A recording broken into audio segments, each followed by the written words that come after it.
Tuli eno ne President Kyagulanyi Ssentamu Robert Bobi Wine abazungu okuva mu America, Europe, Asia, South ne North America abavuddeyo commendinga ngago baagala okubanga yabira president w'eggwanga very soon era nga bano batadde akazito ku president wa America Joe Biden n'eggwanga lya America administration yonna Anthony Blinken n'abalala nga babalanga kimu kwongera kugenda mu maaso nga akolana na Kyemalira General Kaguta Museven nga bakyamuwa ensimbi ez'ekiyeekerezo ez'ekijasi n'okumutuma ku mission zatalina kubeerako nga abalimbye mbuno yasobola yekka ye musajja ali mu Africa asobola okulwana entalo ng'ate entalo ezo yazitandikayo kyokka ate n'asaba ssente mbwagenda alwanyisa abayeekera abali mu kulwana entalo ezo bagambye ng'e-Congo ng'e-Somalia n'ebitundu ebirala South Sudan n'ewalala nti ezo entalo General Museveni yazitandikayo ate n'akwata America bbula ne bamupokera omusimbi muyitirivu n'abalowoozesa nti yekka yaliwa yasobola okulwana entalo ezo nti soka n'olike kazaakolesa ebbanga ddene okubuguyaza abazungu n'okubalimba n'okulabula n'okulabisa bakama baabwe baba pulezidenti baabwe abakulembeze kola kikyamu oyo mubbi mufere mukumba mulyake era nti ali mu kutoboledde emirala Bannayuganda bangi basse batulugunyiza batusizaako ebisago batukutadde mu mbeera enkyamu nga eddembe ly'obuntu liri nga temunyega temufaayo mwongera mupokera musimbi nti bo bakwiye kulaba ensimbi zaabwe bo nga bali b'omusolo nga zo bannakyemalira mu Africa ba Dictator abafutubadde ku bannansi emyaka 38 n'omusobyo nga tebawera tebagala kuva mu ntebe kyokka ng'ensi ezo tezikulaakulana wabula zongera kudda mabega nti kati ensimbi ze ziweebwa ez'omuwi w'omusolo wa America wa Europe wa Asia zikola ki mu mawanga ga Africa omuli ba Dictator abeegaggawaza oba bagaggawaza nga ne mineral oba ebyobugagga ebiri mu ttaka mu mawanga ago ate bannakyemalira babitunda nsimbi nga baziteeka mu maka gaabwe bo kwongera kugaggawala ate nga amawanga tegagaggawala socially economically na buli kimu kati nno bali ne President Kyagulanyi era gwe bamuli commendinze nti bogo baagala General Museveni taddamu okulinnya mu ggwanga lya America waalinyina bwati bamukwate bwe baba taddamu okulinnya mu Europe waalinnyo bwati bamukwate bwe baba taddamu okulinnya mu Asia waalinnyo bwe baba asigaye ne mukwano gwe Putin yekka naye nga amawanga malala gamubaka bubasi lwagenda okuva ku ntebe nti lwagiviirako bwati Kyagulanyi alayizibenga president w'eggwanga Uganda walekubala enkulaakulana ya Africa mu Uganda ebeerenga model ya democracy mu Africa era model ya development mu Africa olekulayo abaana ba Africa bwe banyumirwa semazinga Africa nga bafunye omukulembeze Kyagulanyi Ssentamu recommendation eno anjagala mbibawe President Kyagulanyi naye ng'ayogera ku nkolagana ya America ne Uganda era biki byebitusubwa biki byetufiirwa era kirina okukolebwa ku butemu bwa General Museveni mulidde abaana baffe bangi bakola wano enkya n'eggulo nga tewali amukwambako nti woowaayi. A massacre in Uganda when regime operatives reportedly on the orders of President Museveni himself shot and killed over 150 of your fellow citizens in broad daylight. And despite these horrific crimes committed with absolute impunity, the US has remained one of Museveni's biggest diplomatic and financial backers. So in light of this reality, which has been, ongoing for decades, how do you assess the role of the US and Uganda? Is it helpful, or does it only worsen a situation seen by many Ugandans, by millions of Ugandans, as wholly intolerable? Would love your thoughts on that. Thank you very much, Jeff, and greetings to all of you, ladies and gentlemen. I'm very glad to be here. Although I'm introduced as Bobi Wine, which I appreciate, Bobi Wine is just a nickname that is unfortunately overtaking my real name. My name is Kyagulanyi Ssentamu Mitembo, and I lead the National Unity Platform Party, but I like to also introduce myself as an artist and a common Ugandan. First of all, I want to appreciate the collaboration of the United States with Uganda because, it identifies us as a state that is worth associating with. However, the collaboration comes largely to the detriment of the people of Uganda. Well knowing that the fact is that Uganda has been under the military dictatorship of General Yoweri Museveni for the last 36 years.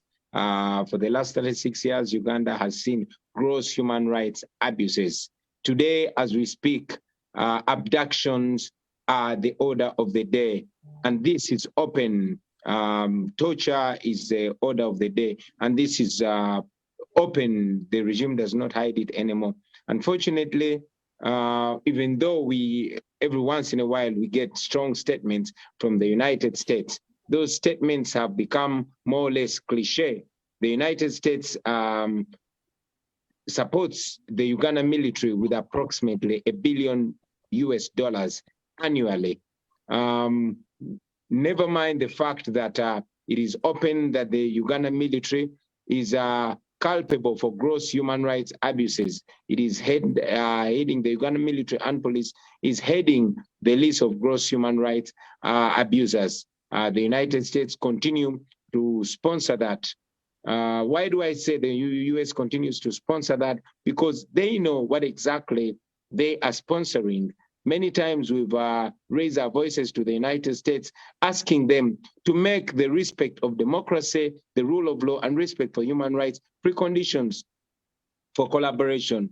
It is sad that we have not had a strong response in terms of action, thereby confirming that indeed the United States is in many ways sponsoring operation back home. Now, I'll close by saying that the United States, when you are introducing it, you introduce it as the world's greatest democracy. So isn't it hypocritical for the world's greatest democracy to be the biggest sponsor of the abuse of democracy in Uganda? That's a question that I will leave to the United States, knowing that if America was led by a leader that will, be in power for 36 years, it probably would not be the great democracy, the great country that we all look up to. So the question is, does America want Uganda to be a democracy, a strong democracy like America, or do they still want us to just be as a pawn? As we discuss, maybe we'll attempt that. I thank you, Jeff.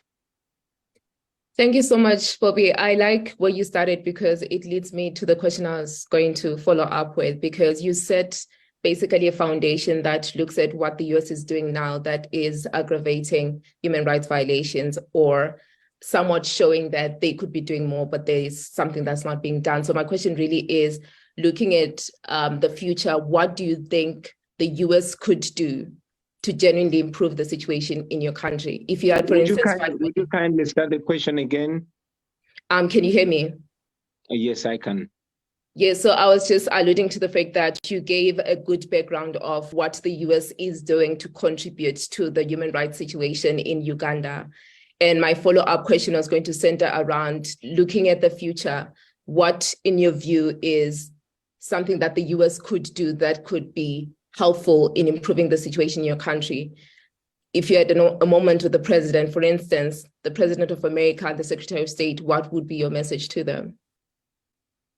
In one statement, I would say, do not sponsor our oppression. Do not pay our oppressors, because Uganda largely depends on foreign aid, and the US being our biggest donor, they know what exactly they are sponsoring. We could write a whole book about that, but our request has been precise. Please make democracy, the rule of law, and respect for human rights preconditions for collaboration, because it shouldn't be charity, it's collaboration. These are a collaboration of equals. Let it be about the values that bring us together: democracy, respect for human rights, and the rule of law. Thank you so much, Bobi. I think I'll bring in Kawala into the conversation, because as an advocate for human rights, you've also seen many occasions in which the United States has pushed hard to defend human rights and punish human rights violators.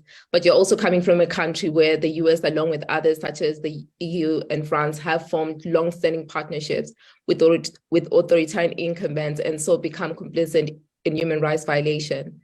Do you see the US as a genuine partner, particularly looking at your country? Hello, everyone. I'm also delighted to be a part of this conversation today. I think it's extremely timely as we kind of sit and wait for US midterm election results within the next couple of hours, where we're going to find out whether the US itself is going to really remain a democracy. I think that this is a very interesting time because the US is fighting for its own democracy right now. And I am maybe a little bit more jaded than Bobi Wine. I think one thing that's very important for us to realize as Africans is that there is no country that is promoting democracy in the world. There never has been. It does not exist. Countries promote their interests in relationships with other countries. And I think that what we need to discuss as Africans is what are the interests that we have in common with the United States. Right now, we have in common the need for functional states in Africa. And I'm not talking about democracy. I am simply talking about a state that functions. So a state that is present, that is able to know its citizens, able to provide basic services, water, electricity, healthcare, education to its citizens, a state that is able to provide hope to its citizens. Hope means that citizens believe in this country's tomorrow. If you believe in your country's tomorrow, then you don't emigrate. You don't move to go to another country. You don't become an illegal immigrant across the Sahara, across the Mediterranean, through the South America to try to get to the US. The US has just dispersed in the last couple of months $1 billion to help Africa deal with food insecurity that is mainly due to climate change and conflict. Now, this disbursement is taking place because we have so many states in Africa that are simply unable and have actually become the causes of not adapting to climate change, the causes of conflict. Conflict in Africa is almost systematically a direct result of decades of bad governance. At a time when US interests are in the line of fighting for its global position as the world reconfigures itself. Right now, the US is trying to fight for its position in relationship to China and Asia as a whole, China and India, and in relationship to Russia. And as we see at this time, Africa is the partner that all of these big global powers are seeking. However, it is in the US's best interest that one, we are functional, and two, we progressively eliminate autocracy in Africa, because these autocratic states are also by and large dysfunctional. So what should the US do in light of common interests, not in light of because they love us, they're going to promote democracy for us, but in light of common interests, which is that Africans should be able to take care of this one of the largest and youngest populations on the face of the earth. The US needs to rethink the way that it is partnering with Africa. One is that on the continental level, yes, the US should partner with Africa based on the shared principles and values that are in the African charters, the African Charter for Democracy and Good Governance, the African charters that all of our countries have signed up to, that should be the basis for cooperation.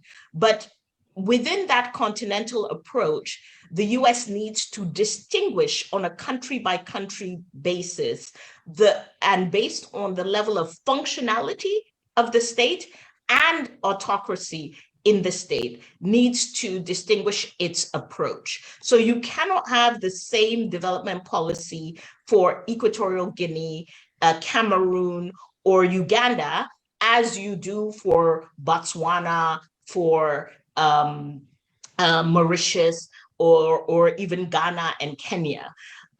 So you need to have a differentiated strategy. And in that differentiated strategy, in my opinion, the most important thing is not aid. While aid is important to many countries, I think the US plays a much bigger role in as the largest contributor to the international financial institutions.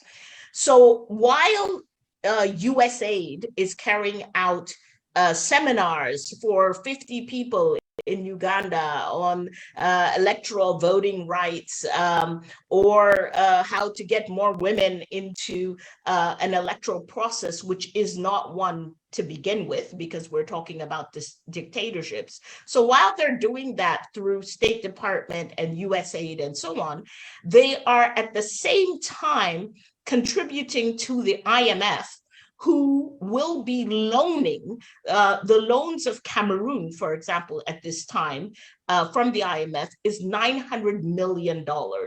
This is after we have taken $300 million post-COVID, that the audit, the Cameroonian government's own audit showed that the state stole 70 to 80% of that money. Then they turned around and went back to the IMF and renewed and got a $600 million loan. So to agree with Bobi Wine, basically what we're seeing here with aid and with the international financial institutions is the financing of autocracy and the financing of dysfunctionality, because this money is number one, it's a loan. And so it has to be paid back. But number two is that it is providing no services, and it is helping to keep autocracies in place. So just to conclude, today in Africa, we are faced with over close to 150 million people who are facing acute food insecurity. We have 36 million forcibly displaced people. We have debt, which is 58% of GDP across sub-Saharan Africa. We are faced with some of the biggest governance challenges on the globe. We need governments that are functional, that are competent, that are extremely creative and innovative to face this. And what we are getting instead is the US and a global international system that is supporting autocratic and dysfunctional governments. We can't continue this way. We need to completely rethink the way that the global institutions, from the UN to the IMF, are dealing with autocracies, and especially dysfunctional autocracies in Africa. And we need to do that. They need to rethink the system, but also engage, especially in autocracies, with non-state actors that are really, really important in redefining how we develop this relationship. Let me stop there. Thanks so much, Ka, for that. And I'm really glad you brought up the issue of multilateral institutions. You know, you mentioned the IMF and the World Bank, you know, both of which often give huge loans to African countries, some that are far more lucrative than anything comparable to foreign aid. And you laid out some of those figures, but you also went into the issue of how these loans, of course, often prop up ruthless dictatorships. And, we'd be remiss not to mention that the Biya regime in Cameroon, for example, just marked 40 years in power this past weekend. And we know that there will be U.S. officials listening to the show today. We know that there will be folks from these global institutions. So I want to press you a bit more and just ask you directly, what would your advice be to them on how to reconcile this very clearly dissonant reality, this issue of financing dysfunctionality, as you so aptly put it? What can be done concretely, substantively to address this situation? Whether it's the role of the U.S. in these multilateral institutions as the biggest donor to them, which you mentioned, what can concretely be done in a practical way moving forward to improve this situation? Jeff, it's surprising. What can be done? Apply the rules. Yeah. It is so outstanding to me that a country like Cameroon, like I said, we carried out an international campaign against the Cameroon getting new funds from the IMF after they had so mismanaged $300 million in COVID funds. So the audit showed that Cameroon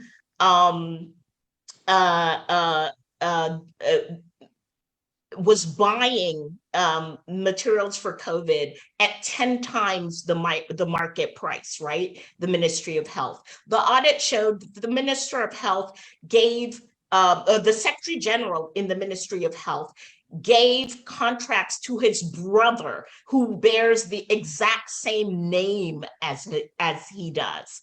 The audit showed that they were, giving contracts. Cameroon has a ceiling of about 100 million francs CFA, over which you cannot give contracts without bidding. So these guys were systematically giving contracts at 99 million francs CFA.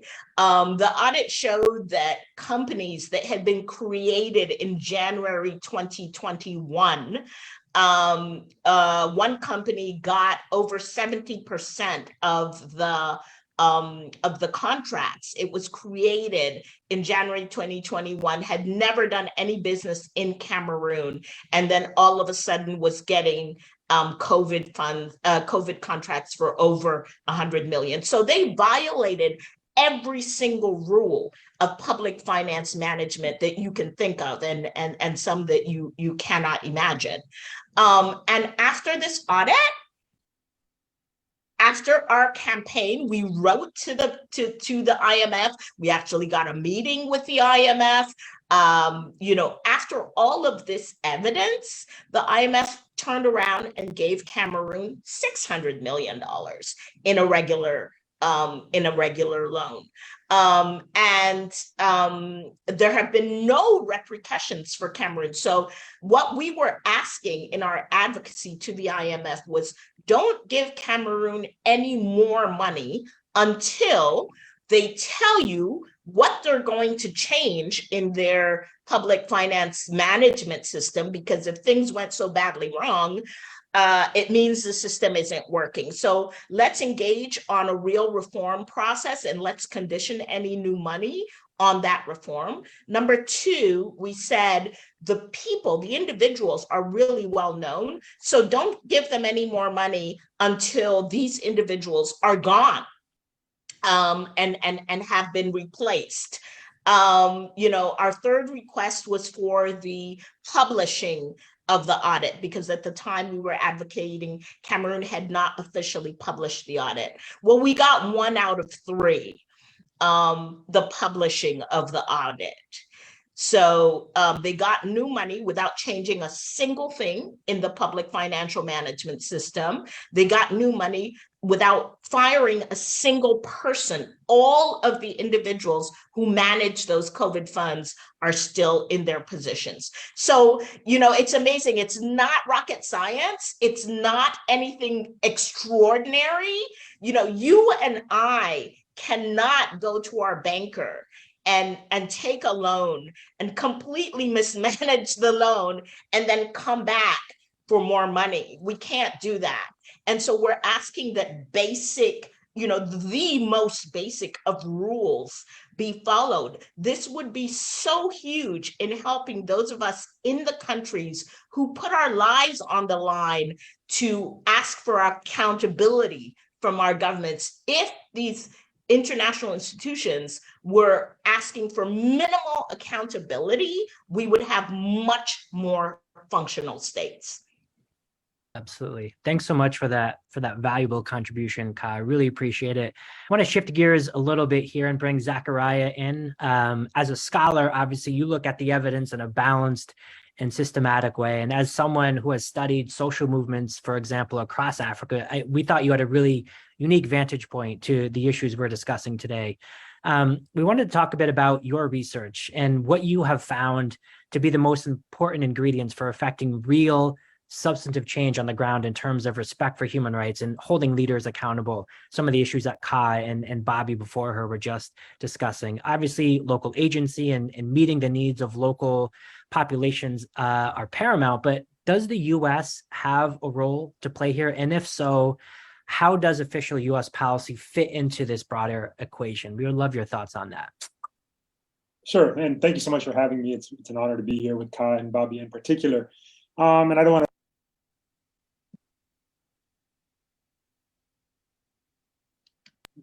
Sorry about that. So thank you so much for having me. It's wonderful to be on this panel. It's an honor to be with Kai and Bobi in particular. And I don't want to repeat too much of what they've already shared. I just would endorse a lot of the opinions that have already been expressed.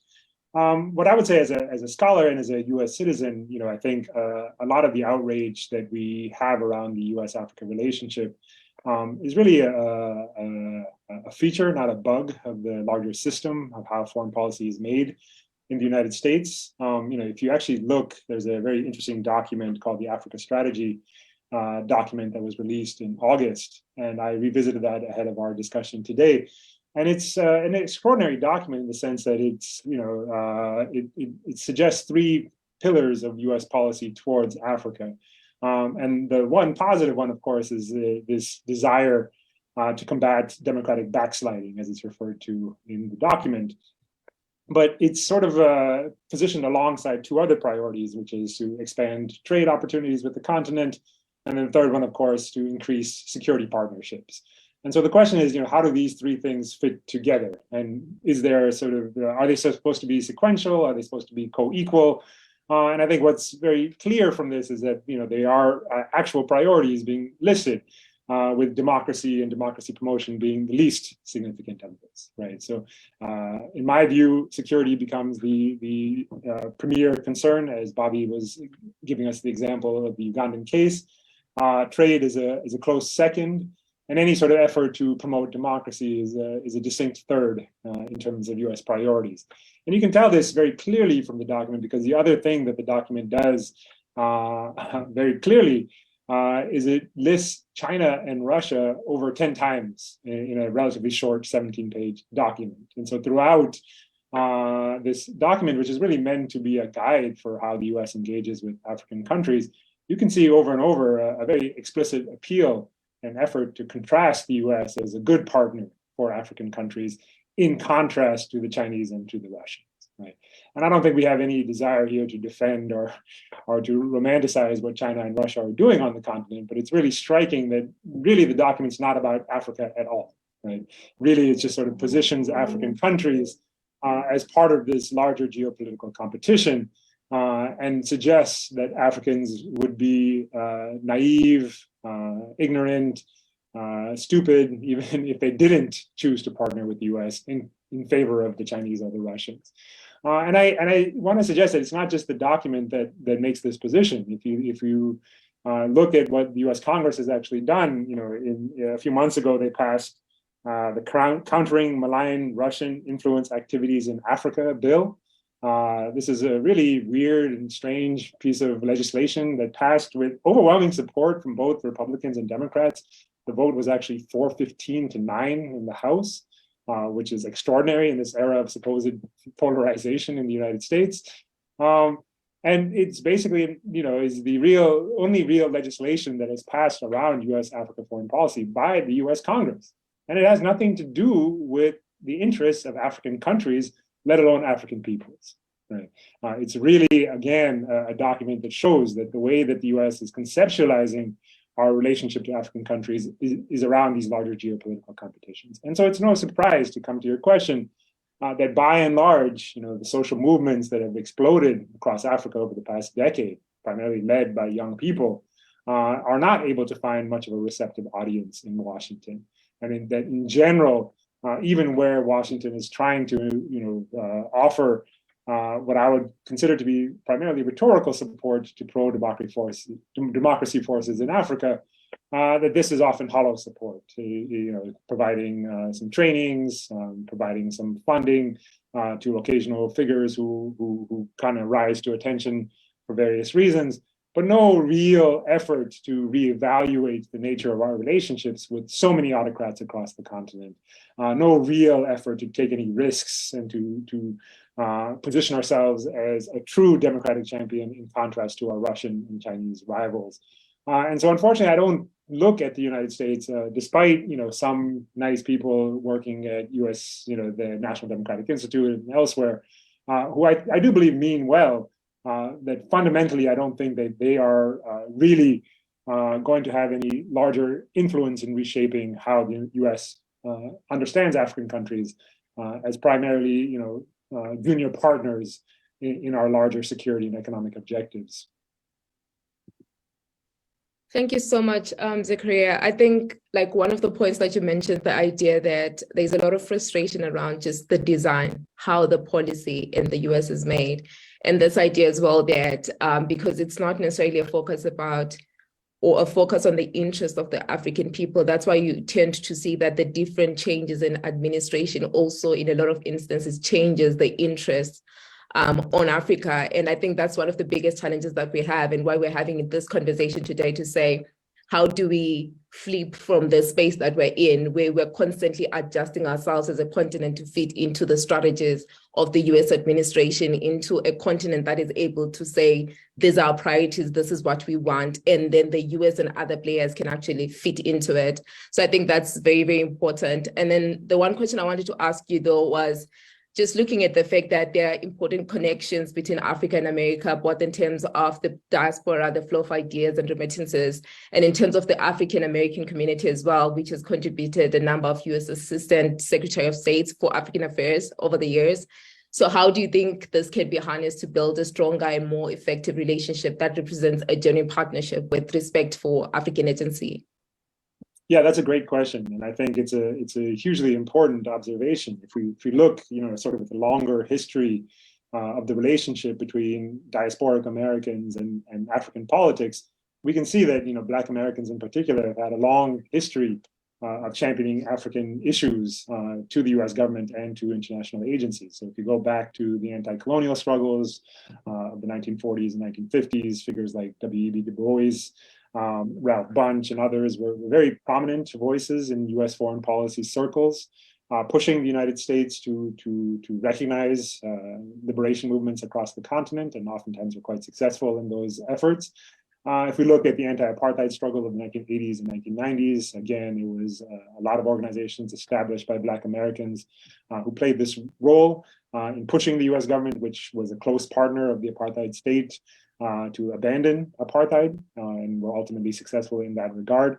And I think, again, now with the sort of rise of African immigrant communities across the United States, I teach at the City University of New York, and the sheer number of students that I have who have roots on the continent has really brought a fresh infusion of potential voices to start lobbying the U.S. government. And unfortunately, I don't think those voices have really broken through quite yet, not certainly compared to these previous efforts to insert that diaspora into foreign policy discussions. And so what I would like to see a lot more of is better coordination. I think one thing that the earlier generations of Black Americans did well is to keep the focus on the big picture. Any individual African country is never going to be a priority for the U.S. government, but Africa as a whole is certainly something that is an important site for U.S. foreign policy going forward.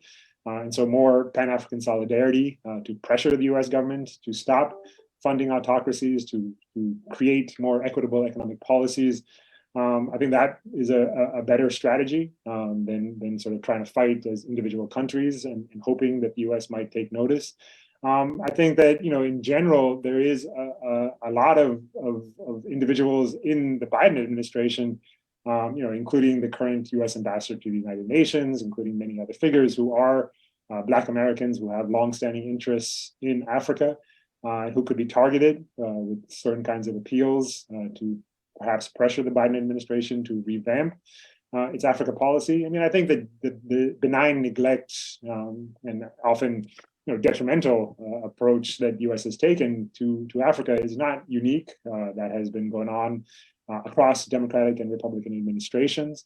And so, who knows what the future holds, but I do think the Biden administration, because it has a higher number of African Americans in government, might be a significant opportunity to start. I don't want to romanticize, the possibility of change, but to start to shift the perspective of how the U.S. government has been approaching Africa policy for too long now. And I think the diaspora will have a huge role to play in that. Excellent. Thanks so much, Zachariah. We're at the point now where we typically go to our discussion, but Ka, I see that you wanted to come in here and contribute something very quickly. So 1 minute, over to you. Thank you. 1 minute. I just wanted to really reinforce what Zachariah is saying. One, that I think we need to be more cynical. I'm sorry. We need to, this idea that the US is going to defend African interests or look out for African interests is just, that's not the way the world works. And we should also be careful. Do we ask the US to look out for France's interests when they deal with France, or to look out for Germany's interests? I think that we as Africans need to understand what is our place, what is the strategic moment, and we can only succeed together.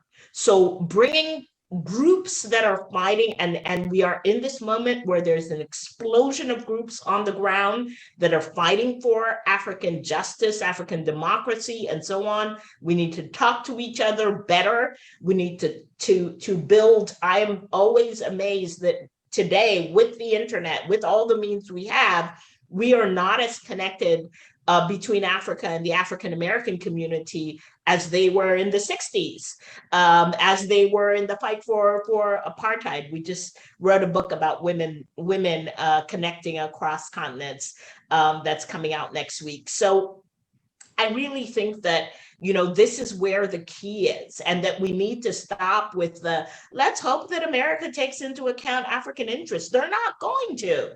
They don't. And is that their place? That's not their place. Africans need to take into account African interests, and we need to be at that table negotiating with all leverage for those interests. Maybe if I could. Yeah, Bobi, go ahead. Thank you very much, Jeff. I want to thank Ka for being straightforward, but that's typical of African women, very straightforward. I am personally struggling to be polite in my communication because I don't want to sound angry, but I'm actually angry. I'm trying as much as possible to avoid words like hypocrisy, words like intellectual dishonesty. However, Ka represents me a great deal. We indeed are not asking the United States to save us. We are only saying, stop sponsoring our oppression. We are not asking you to come save us. We are trying to save ourselves, but we're being held back, because we are trying to fight to save ourselves, but we cannot fight against the American dollars. We cannot fight against the American trained soldiers and the American weapons. I will also want to add a word or two about the issue of interest. And Ka mentioned it. It's about interest. Unfortunately, these interests in many ways come off not as moral interests. Because the first interest that brings us together as international community is morality, moral interests. However, General Museveni, in our case, and just like many other dictators all over the world, particularly in Africa, have learned how to play the interests of the international community. For example, in the context of Uganda, when General Museveni is drawing closer to the Chinese and closer to the Russians, he plays a blackmail card. He blackmails the United States, and you will find the United States rushing to deal with General Museveni in order not him to go deal with China. In any case, China and in many ways Russia, give aid, mainly military aid to Uganda without any conditions. They don't put conditions of human rights. They don't put conditions of democracy because they're not democratic themselves. So that way, the United States seems to be falling in the trap. I want to believe that the United States knows exactly what they are doing. And it frustrates many democracy lovers to see that democracy and human rights is put on the periphery. This is just business. And I want to say that that is immoral. And also, the United States frustrates democracy lovers and lovers of institutions when they move on to deal with General Museveni as an individual. And I want to believe the same thing with other dictators like in Cameroon and others, dealing with an individual, not a nation, that, legitimizes the takeover of institutions here in Uganda. A few days ago, Ugandans were horrified by a statement that was made by the United States representative to the United Nations, Linda Thomas Greenfield, that is the United States representative to the United States. She said a few days ago, and I quote, I want to quote, "We, the United States, still have a strong partnership with General Museveni. He has been and continues to be a strong leader in the region." Now, the United States, I wonder how it's going to explain to the world that it's not propping up strong men instead of strong institutions. So this comes at the backdrop of a rigged election. Last year, the United States Foreign Department issued a statement discrediting the 2021 presidential elections, where United States election observers were blocked from observing that election, an election that happened with a closed internet. I was the main challenger to General Museveni, but I was put under house arrest. My entire campaign team was arrested. Many of them are still languishing in military prison. Many people were massacred on the 18th and 19th of November 2020 during the campaign. Just a few days from now, we're going to be observing the second advance. It is known as the world's greatest democracy. Thank you. Thanks very much, Bobi, for speaking up and speaking your truth, and certainly to Ka and to Zachariah as well. I think, obviously, we've talked a lot today about the evident disparity between rhetoric and reality in terms of U.S. foreign policy, particularly as it pertains to Africa, which is a very good segue to today's discussant with Elizabeth Shackelford, who wrote an entire book on this subject. So you're not the only ones who are frustrated. You have many frustrated people within the U.S. government as well. So with that said, I'm going to turn the stage over to our colleague Nick Cheeseman and to Lizzie, today's discussant, to get their respective reactions to the show and the contributions thus far, and mainly to address the questions, many of them, which came through our WhatsApp and on our social media pages over the past few days, including today. So Nick, over to you. Thanks so much, Jeff. And as always, a massive pleasure to be on the show with people like Bobi, Ka, and Zach. Great comments from everybody so far. Elizabeth, it's a real pleasure that we have you here. You are known, of course, not only as being someone who resigned in 2017 to call attention to the declining state of diplomacy under the Trump administration, but as Jeff said, for your fantastic book, The Dissent Channel, which won an award, and which I encourage everybody here to go out and get. Maybe Jeff can put a message out on Twitter after this of a link to the book so people who hear you can follow it up. You will have heard many of the comments, but you'll also have a different perspective coming from someone who's been an insider. I'd love for your perspective back on what you've heard so far.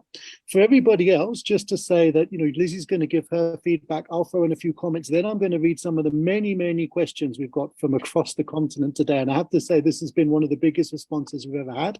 For those in the meeting, I'm going to put them in the chat to give you an advance to have a look at the question I'm going to ask you before it comes up. So for the speakers, check out the chat for the question coming up. Lizzie, the floor is yours.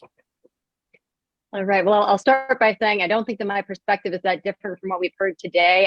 As someone who was on the inside and watched a lot of these decisions being made, in real time, South Sudan was where I served and what I wrote most of my book about. But the challenge that we saw there over and over again was very much the same. The short-term focus on security, which ended up with a long-term cost to our own national security interests. I'm going to ring the bell that Ka said over and over again. You're not going to persuade the U.S. to do better by saying, help Africa better. I mean, that's not going to happen. All nations are out for their own selfish interests. And that's okay, because once again, Ka, I'm sorry, I'm just stealing everything from you, but what you said was great, which is, on these governments that are bad governments, autocratic governments, are bad for security. They're bad for long-term stability. They do not create good trade partners. They do not create reliable security partners in the end. We've seen this over and over again. I do think it's, as Bobi has gone over and over again with Uganda, it's a classic example of how the United States, for its own short-term national security interest, props up a bad government that creates a bad situation in that country. I think part of this is kind of natural.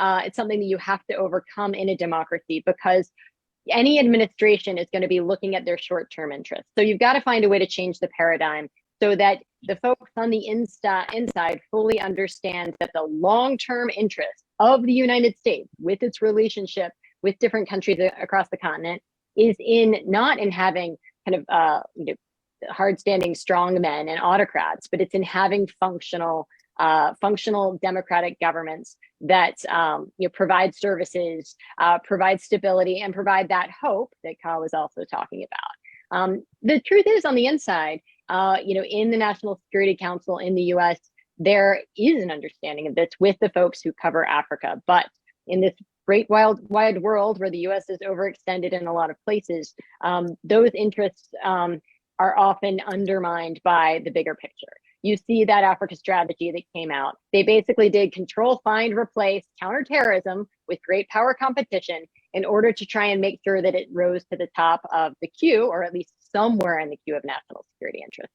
But I would say we're not going to get this administration or the next administration to focus on all of the important long-term kind of generational change that needs to be done. So my personal thought, as someone who's been on the inside, is to focus on, much like what Bobi was saying, just stop doing the bad stuff. It's not necessarily, there's the sense that doing more is better in terms of the US relationship with Africa. If we pour more money into it, if we pour more soldiers into it, if we pour more, sell more weapons into it, that shows that we care more. But the real challenge is when what we're doing is actually undermining the long-term security in these places. So I would just leave with, I know we've got lots of questions to get to and a really great panel to answer them. So I'd just say two takeaways from me, which really do just mirror what we've heard from the other excellent panelists, which is, stop propping up dictators. You can make that case to the American people by talking about that billion-dollar industry of what we pour into places like Uganda and the bad that it has done. Take it back to taxpayers. Just don't spend that money. How about we do less and focus on doing it with countries that are moving in the right direction? And always, make those arguments based on what's in the U.S. national security interest. Because, as much as we like to wax poetic on how much we care about democracy, at the end of the day, that is not what our policy decisions are made on. Thanks so much. There's more food for thought there. I'm gonna try and throw in maybe one more critical thought, or there may be a more optimistic one, to see if we can get up to sort of thinking about what might be done in the future. We are coming up to a US-Africa summit. There might be some scope for moving things under the Biden administration, at least compared to where things were under the Trump administration. The more critical thought is that I think, the recent experience for many African citizens, commentators and leaders of watching the West in Ukraine has been quite instructive and quite disappointing, in the sense that they've seen, perhaps for the first time, quite how effectively the international community can move in an emergency. And watching the West move like that for Ukraine and not for the famine, for example, in the Horn of Africa or West Africa, or for the multiple other conflicts taking place on the African continent, has been a good reminder that those things aren't happening, not because it's not possible, but because there's not the prioritization. And I think in some ways that's brought into sharp relief for a lot of people some of the hypocrisies and inequalities. Think about the large numbers of Ukrainian refugees accepted into the UK at the same time as we have a Home Secretary talking about invasions of people and trying to stop, desperately poor people crossing the channel in rubber dinghies. That contrast, that comparison, I think really brought out some of the issues that have come out today. The more optimistic, thought that I wanted to just fly was that, I don't think it's true that everything that's been done, has been problematic, or that everything that has been done has been unsuccessful. I think that the argument that we've heard, it's most, very persuasive, is first do no harm. And I think that's very powerful. But I think it is important to say that there have been some beneficial developments, right, that have been funded by the international community. The higher number of women in parliament, I think, has been an important campaign. Funnily enough, it's not something America or the UK has managed back home, but the support of donors for that has made a difference in a lot of African states. We can argue about whether or not that's substantive.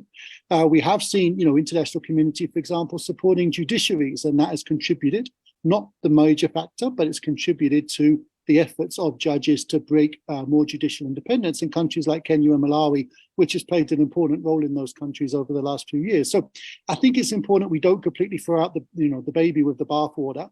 And we perhaps try and use the last 20 minutes, 30 minutes to think about more concrete recommendations that we can put forward, whilst absolutely taking on board what everybody has said and the cynicism that we've heard from all of our speakers so far.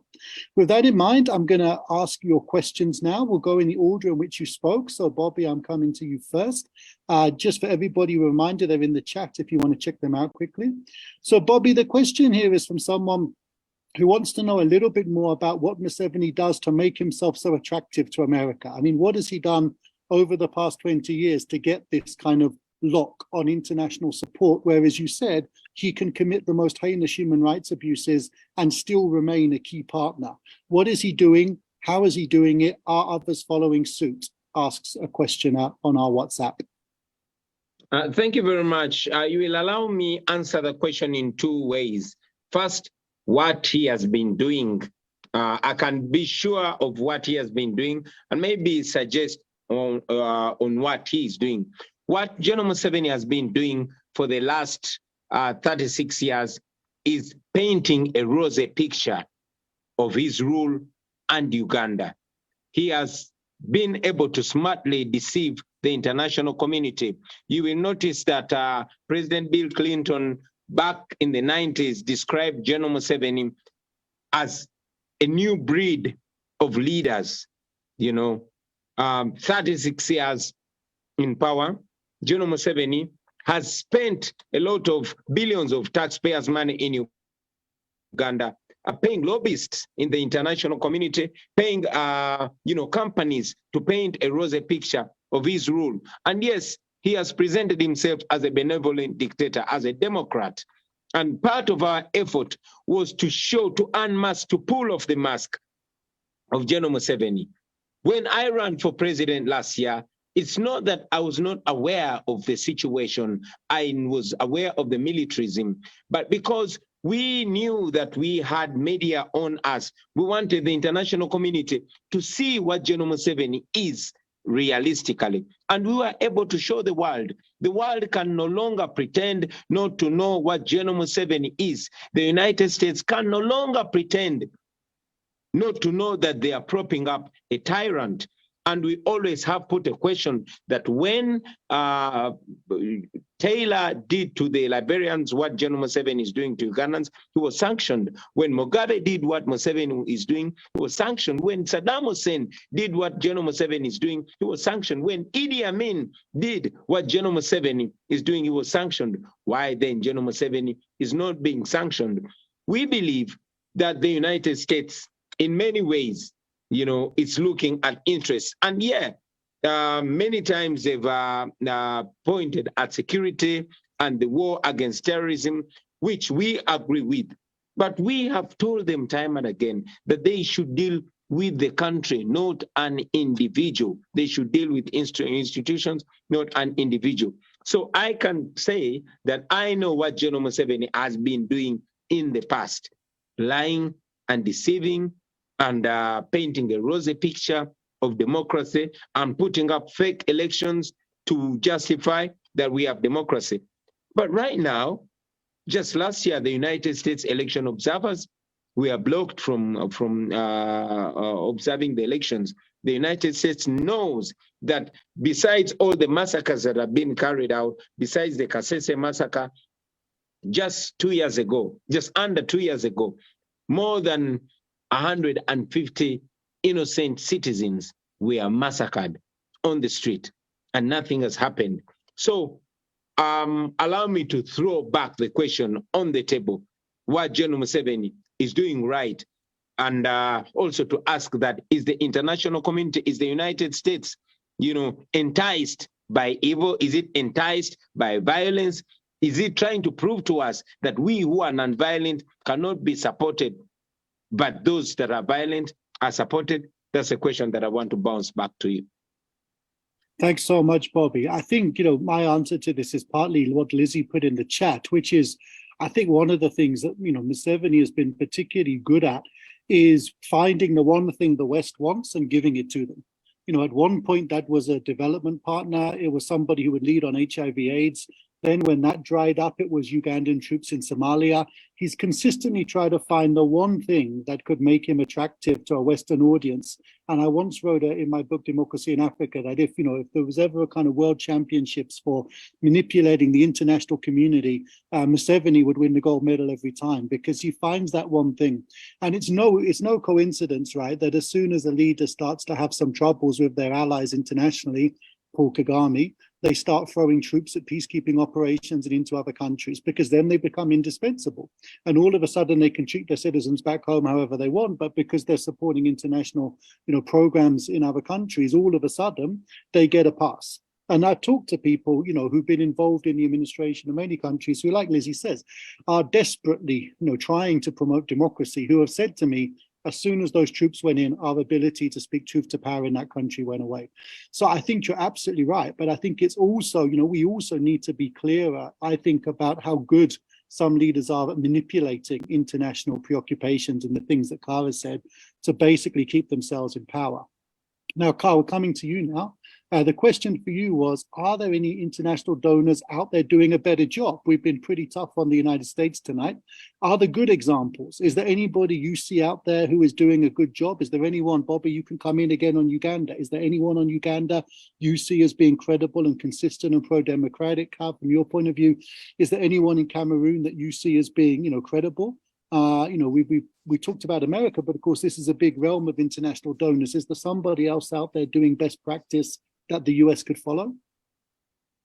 So I'm also, I will get to that question, but I think that the undermining of democracy, rule of law, and and especially the fight of Africans on the ground for democracy in their countries is what is fundamentally wrong. You are doing harm.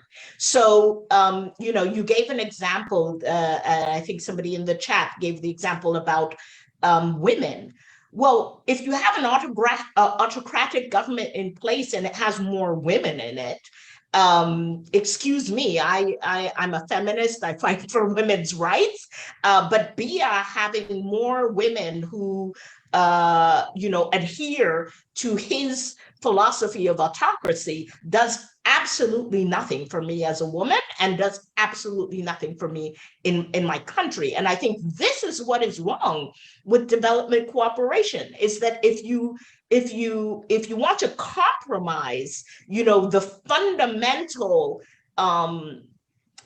foundation of a nation because, you know, yay, we trained 30 more women in entrepreneurship.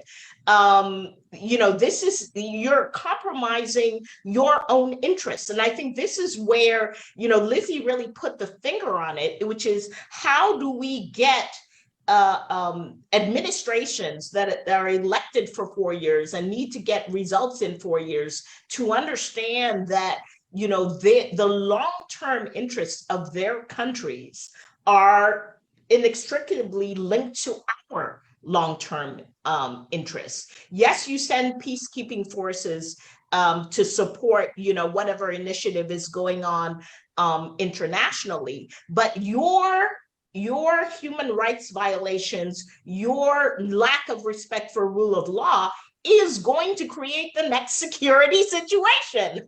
And what's outstanding to me is that this has been happening for decades. The US supported Mobutu for how long? And almost the length of time they supported Mobutu is how long Congo has been one of the most conflict-ridden, you know, in basket cases for the world once Mobutu was gone. So it's like this stuff is, again, it's, you know, if you look at it from an interest base, the interests of the West are as a whole, and the US in particular, are in creating, you know, these, in supporting, you know, these fundamental pillars to functioning democratic societies in Africa. So yes, international donors, international aid as a whole on a micro level, there are a lot of amazing things that are done. You know, I don't want to throw out the baby with the bathwater.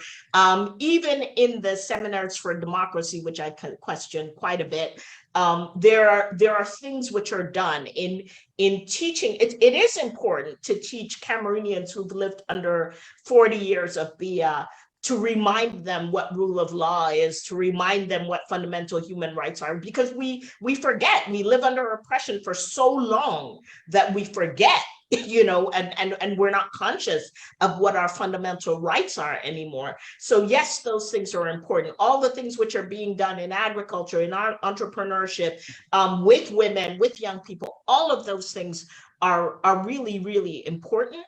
But if we don't get the fundamentals right, there's no place to put those things. There's no way that that you know, training the 50 entrepreneurs will impact Cameroon on scale if we do not get rule of law in Cameroon, and if we do not get a state that is, you know, fundamentally concerned about its citizens enough to provide electricity, to provide water. You know, how are you going to entrepreneur in a continent where, you know, 1 out of every 2 people doesn't have access to electricity? So I think we have been, because the fundamentals are difficult, they are complex. You know, here we have not talked about the coup d'etats within the last couple of years in Africa, which are basically the result of the, you know, support both on our continent and globally, of, because we have been supporting what do you say, ignoring these rulers who changed the constitution to stay in power. We now have young people and armies who are like, you guys can't get rid of them? Well, we're going to get rid of them. We're going to get rid of them with a gun. And then now we have a real mess because that ruler is gone, but we've got guys with guns in charge of the country. So I think we're really at a crucial moment for Africa. We cannot do the surface stuff. We cannot be satisfied with these small little wins anymore. The continent is in serious trouble, and we need partners that will enable us to have leaders that are able to look at these fundamentals. Thanks so much. And I think one of the things there I just really want to echo, I saw Jeff actually punching the air in celebration when you hit some of those brilliant points. But one of the points, which I think we've tried to echo a lot on the Resistance Bureau, is that if you consistently prop up authoritarian leaders, you create the crisis that you think they're solving for you, right? You think that the big man is protecting you from unrest, from this, you think he's helping you with your foreign policy. You think he's helping you fight terrorism. But what you're doing is you're creating the next crisis. And you said that there beautifully in two different ways, both in terms of sort of long-term unrest and civil war and the context in Zaire, DRC, but also in terms of the coup. So I just think that's such a brilliant point. Bobi, did you want to come in there? Is there, on the point about it, is there anyone out there you think is doing a good job? I mean, Kaz made a great point there. Don't just do the small stuff. If you do lots of great small stuff and don't do the big stuff, the small stuff isn't going to help us. But is there anyone that you see internationally, that you think is a good example that people can follow? You mean the leaders? Internet, yeah, other donors, other different countries, different leaders who. Without a doubt, the international donors are doing a great job. And I'll speak in the context of Uganda, where the government has completely failed to deliver services. It will be recalled that even the COVID-19 funds, the funds that were extended to Uganda to fight COVID-19, were all mismanaged. Today, the government of Uganda was told by the donor community that it's not going to be given cash, but it will be given utilities and the medicines and the things that are needed to fight Ebola-19. Unfortunately, the government of Uganda is still insisting they want cash. Why? Because cash is easy to mismanage, and that is what the Ugandan government is known for. We continue to appreciate the friends, the governments, and the donor community that continue to support the people of Uganda, the people of Africa, in terms of healthcare, in terms of education, and otherwise. Also, individuals like yourself, individuals like my brother Jeff Smith here, and all the friends of Africa that continue to raise our voices. I must say that our voices alone as Africans are not enough. In many ways, we try to be as polite as possible, but our friends, the sons and daughters of those developed countries, the great democracies, have actually gone a notch higher to call out those governments, which is the right thing to do. They are doing a good job. So yeah, while those that are supposed to be doing the job are not doing it, those that are whose responsibility it is not are actually doing a good job, and we appreciate them. Of course, the citizens are doing a great job. They are paying a high price, arrests, brutalization, even death, but they are still standing strong. I cannot forget to give thanks to them. I also want to conclude by reiterating the question, but rather this time in the assertive. The question was more or less like,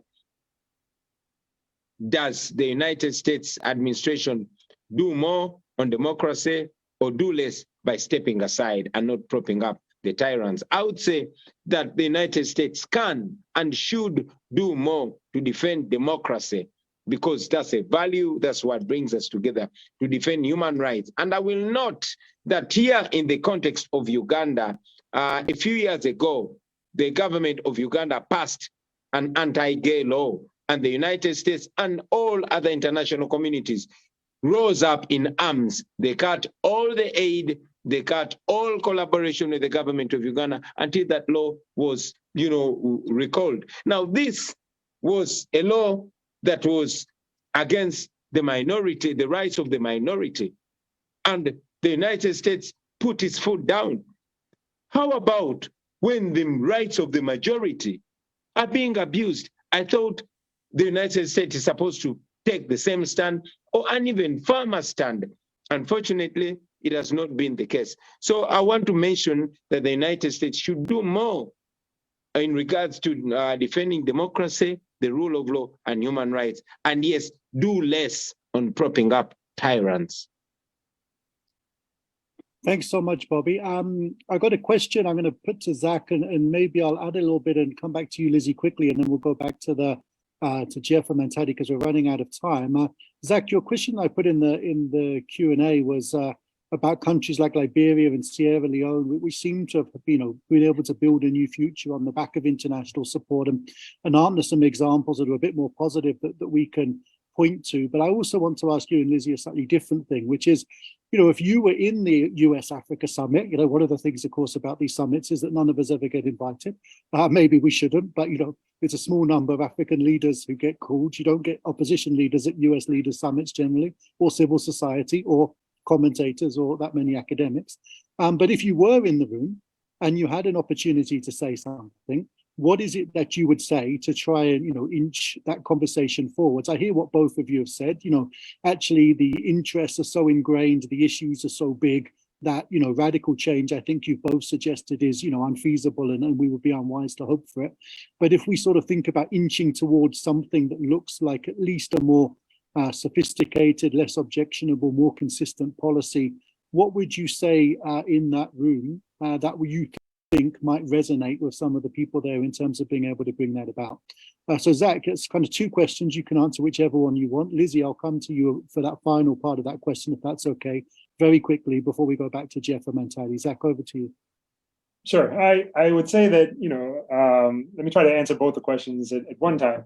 And to start, let me say that I would throw the baby out with the bathwater. Right. I think that this sort of emphasis on small gains in terms of U.S. policy towards Africa, or the international community's policies towards Africa, is a big part of the problem. Right. It allows us to ignore the actual role that the U.S. plays in Africa, the actual role the international community plays in Africa. And it's a diversionary tactic that has been used for generations now in terms of how we deal with African countries, where we try to magnify these really, really tiny victories and pretend like they portend some larger, gains across the continent. And there are structural reasons to be very wary of these patterns. I mean, if Rwandan women, Rwanda has the largest number of female parliamentarians on the African continent, higher share than the United States. If Rwandan women, started protesting in the streets tomorrow, I don't doubt that Kagame would shoot them down.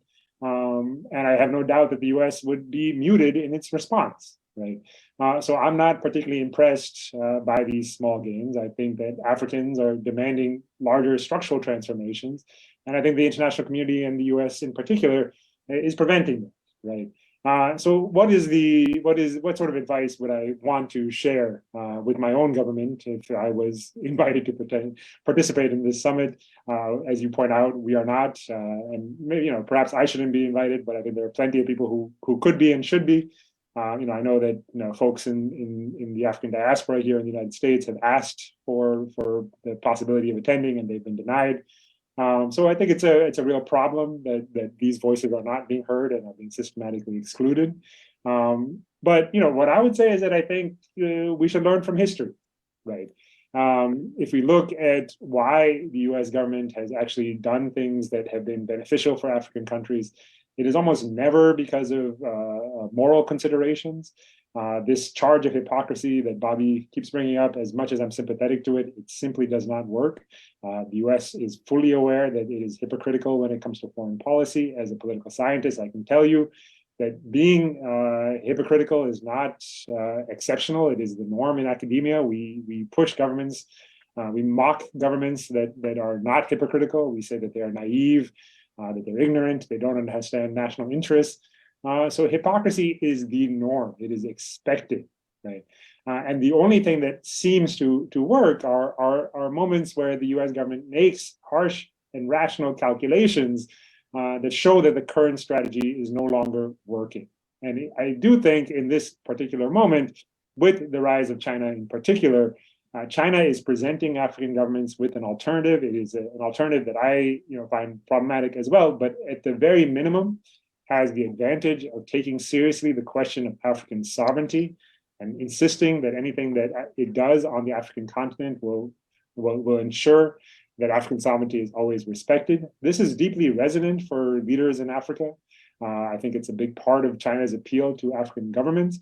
And frankly, I think China is winning in its capacity to win over these governments. The US is doing this summit next month, but it's nothing compared to the sort of continuous outreach that China does to African governments. And I think, if we look again back to the 1940s, with the rise of the Soviet Union, to the 1980s and 90s, with the fall of the Soviet Union, those were the kind of broad geopolitical moments that led to shifts in American policy, substantive shifts, where the US started to, for example, the 1940s and 50s to push back against European imperialism, in the 1990s to push back against the apartheid state. And I think potentially with the rise of China in Africa, we may be entering a new era where government officials start to recognize that our current approach is failing. More and more African governments are turning towards China in particular, as well as other countries in Asia. And if we continue on our current path and don't reevaluate and come up with a new approach, we are going to lose Africa, just like we lost Latin America, and just like we continue to experience a waning of American influence globally. So that's what I would say is to put it into starkly power terms, rather than appealing to any sort of moral consciousness. Thanks, Zach. Yeah, I think that's a great idea, right? And you play to the interest, and it's certainly clear that the US is losing traction. It's losing soft power globally by the day. So I think that threat, like you say, and actually playing to power interest rather than playing simply to altruism and the principle of democracy may well be a way to mobilize more people. And of course, not just in America, right? Exactly the same set of concerns that you just set out apply equally to the UK and other countries as well. Great. Thanks so much for those comments. Lizzie, we're going to come to you to wrap it up. Same question, if you will, and then we'll go back to Jeff and Mantadi because we're almost out of time. All right, I'm going to pretend like you told me that I get to run the entire agenda for the US-Africa Summit. And if that were the case, what I would do, I would shift back to, and this Ebyo ndowooza nteekateeka ozifunye bulungi era ozitegedde bulungi ziriwo nga tisibire kuba nakyenda ye bapokera omusimbi mutirivu ogwo gwe bakozesa nakyemalira okutubbalako okututta okutusiba okukolako ebyambi olina okubba obululu naye nga tulina kusinze na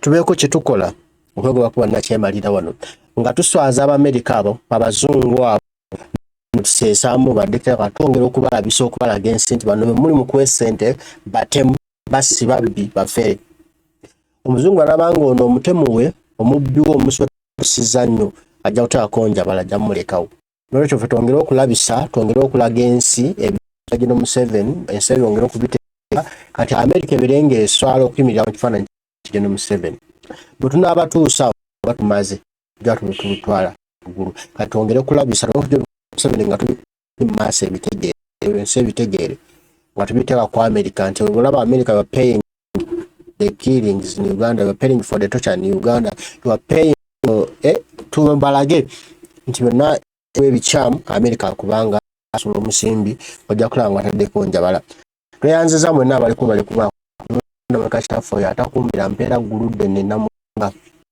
atuwa ebirungi saba abankube tujja kuba tuddamu okubigamba kkiriza kitaffe oyo n'antalemwa era mbasise werabo